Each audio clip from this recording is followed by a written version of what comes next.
나라가 망할 때에는 그만한 이유가 있습니다. 아무 이유 없이 망하는 나라는 없습니다. 나라의 흥망성쇠를 주장하신 분이 하나님이신데 아무 이유 없이 나라를 망하게 하시겠습니까? 더군다나 이 유대 나라는 하나님이 왕이신 나라입니다. 비록 인간 왕이 다스리고 있지만은 그것은 하나님을 대리해서 통치하는 것이고 나라의 주권을 가지신 분은 하나님이십니다. 이런 하나님께서 자기 나라인 유다를 망하게 하실 때는 분명히 그만한 이유가 있는 것 아니겠습니까?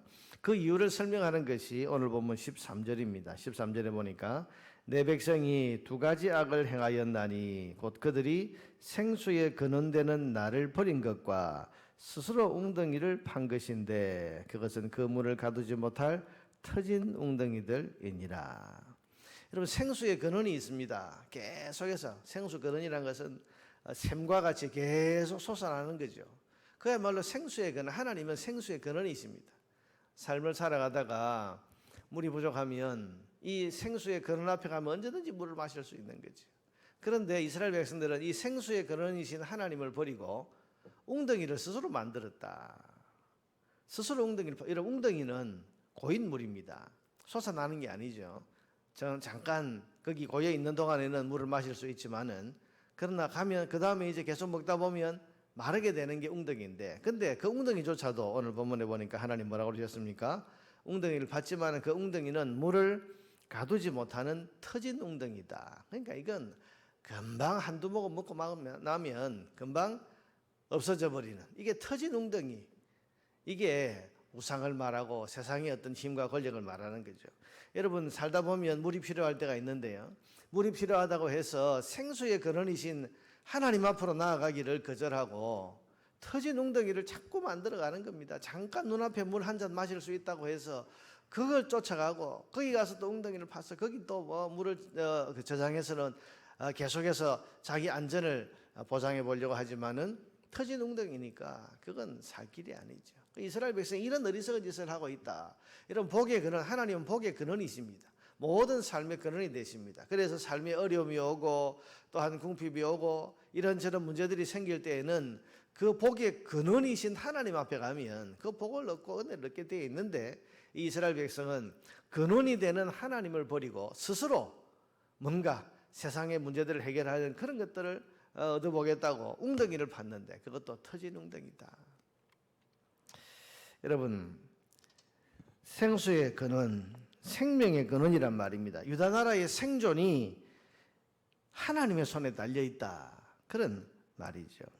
여러분, 유다 나라는 그 생명과 번영과 안전을 하나님이 책임지십니다. 그래서 유다 나라가 하나님을 잘 섬기고 하나님, 이 생수의 근원이신 하나님 앞에 늘 나아왔을 때에는 번성했습니다. 풍요했습니다. 그 모습이 마치 청년의 때와 같고 신혼 때의 사랑과 같았다. 2절에 보니까 그 말씀을 하죠. 가서 예루살렘의 귀에 외칠지니라 여호와께서 이와 같이 말씀하시기를 내가 너를 위하여 내 청년의 때의 인애와 내 신혼 때의 사랑을 기억하노니 곧 씨 뿌리지 못하는 땅 그 광야에서 나를 따랐음이니라. 광야에서 아무것도 없는 그 땅에서 하나님만 의지하고 하나님만 따랐을 그때에는 신혼 때의 사랑과 같았고 청년 때의 인애와 같았다. 좋았다는 거죠. 그러나 지금은 하나님을 멀리하고 하나님 섬기는 것을 잊었습니다. 5절에 보니까 나 여호와가 이같이 말하노라 너희 조상들이 내게서 무슨 불의함을 보았기에 나를 멀리하고, 하나님을 지금 멀리하고 있는 거예요. 하나님 앞으로 나아가지를 않습니다. 헛된 것을 따라 헛되이 경행하였느냐. 또한 8절에 보니까 저 사람들은 여호와께서 어디 계시냐 말하지 아니했으며 율법을 다루는 자들은 나를 알지 못하며 관리들도 나를 반역하고 선지자들은 바알의 이름으로 예언하고 무익한 것들을 따르느니라. 도무지 지금 이 이스라엘 땅, 이 유다 땅에 하나님을 알고 하나님 앞으로 성실하게 나아가는 사람이 없다. 오늘 우리가 이야기하자면 하나도 나도 먹고 사는데 바쁘고 여기저기 즐기는데 바빠서 하나님 앞에 예배하는 예배의 자리에 도무지 사람들이 없다는 거죠. 예배당이 사람들로 가득가득 차고 찬양하고 기도하는 자리가 가득가득 차고 이러던 시절에는 신혼 때와 같았고 청년의 때와 같았는데 하나님께서 뭘 너희들에게 그렇게 안 채워주어서 무슨 불만이 있길래 그렇게 하나님을 떠나서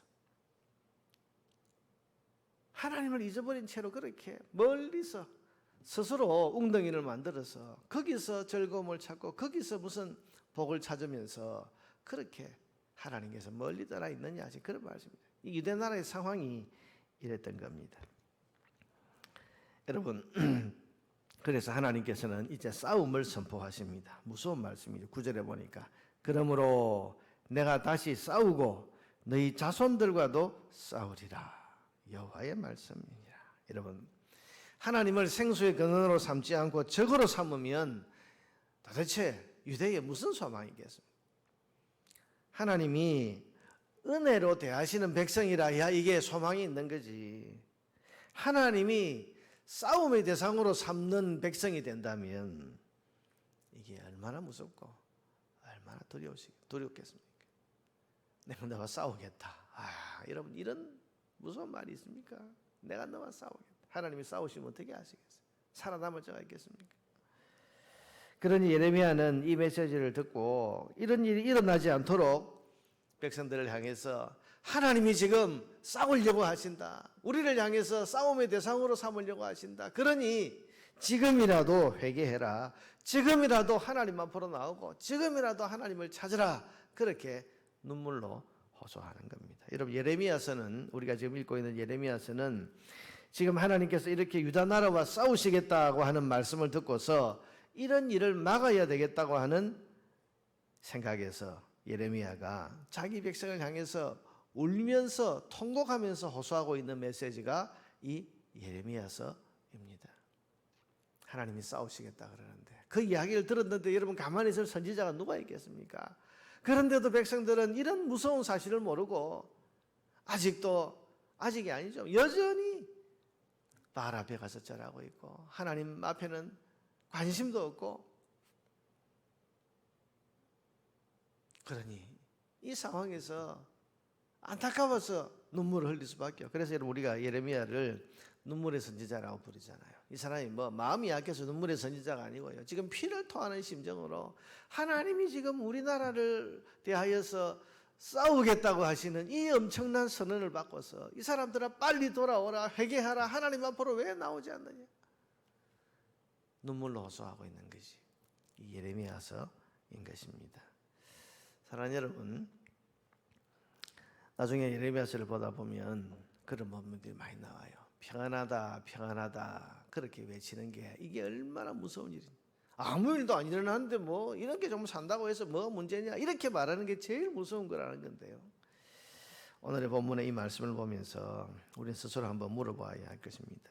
나는 지금 하나님께서 나를 신혼때의 사랑으로 감싸주시는 그런 사랑의 관계 속에 지금 여전히 살고 있는지, 아니면 혹시나 하나님이 나를 적으로 삼고 싸우시겠다고 하는 그런 자리에 서 있는지 우리 자신에게 적용해 봐야 합니다.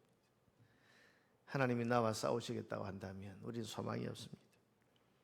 하나님과는 적이 아니라 신혼 때의 사랑과 같은 사랑의 관계 속에 들어가 있어야 됩니다. 전능하신 하나님을 적으로 삼고 어떻게 인생이 행복하길 바라겠습니다. 그러기 위해서는 하나님이 생수의 근원이시라는 것을 인정하고 고백해야 됩니다. 여러분, 여전히 여러분은 하나님이 내 삶의 복의 근원이시고 내 생명 존재의 근원이시다 하는 사실을 믿으십니까? 이것을 믿어야 합니다. 늘 고백해야 됩니다. 터진 웅덩이 그걸 의지하는 것이 아니라 하나님이 내 생수의 근원이시다. 그래서 물이 떨어지면 생수의 근원 앞으로 달려와야 되고, 목이 마르고 기갈이 심해지면 스스로 밖에 나가서 무슨 웅덩이를 스스로 만들려고 하는 것이 아니고 생수의 근원으로서 지금까지 내 삶을 책임져 주신 하나님 앞으로 다시 나와야 하는 겁니다. 날마다 하나님을 의지하고 사랑하고 섬겨야 됩니다. 여러분, 생수를 매일 마시듯이 늘 하나님과 교통해야 됩니다. 그래서 오늘 이 새벽에도 우리가 하나님 만나는 거고, 하나님 말씀을 듣는 거고, 하나님 앞에 기도하는 거고, 매일 우리가 이 삶을 하나님과 늘 교통하는 이 삶을 살아야 하는 것입니다. 잠언 3장 6절에 너는 범사의 그를 인정하라. 범사에 그를 인정하라. 그리하면 내 길을 지도하시리라. 늘 하나님 인정하는 거죠. 모든 일 앞에 하나님을 떠올리고 잠시라도 하나님 없는 삶을 살지 않으려고 늘 하나님 앞에서 사는 겁니다. 예레미야가 눈물로 호소한 이 메시지를 오늘을 살아가는 우리를 향한 권면으로 받아들여야 됩니다. 오늘도 생수의 근원이신 하나님 앞으로 나아가고 하나님으로부터 신혼 때의 사랑과 같은 사랑과 은혜를 누리는 그런 저와 여러분 되기를 주의 이름으로 축원합니다.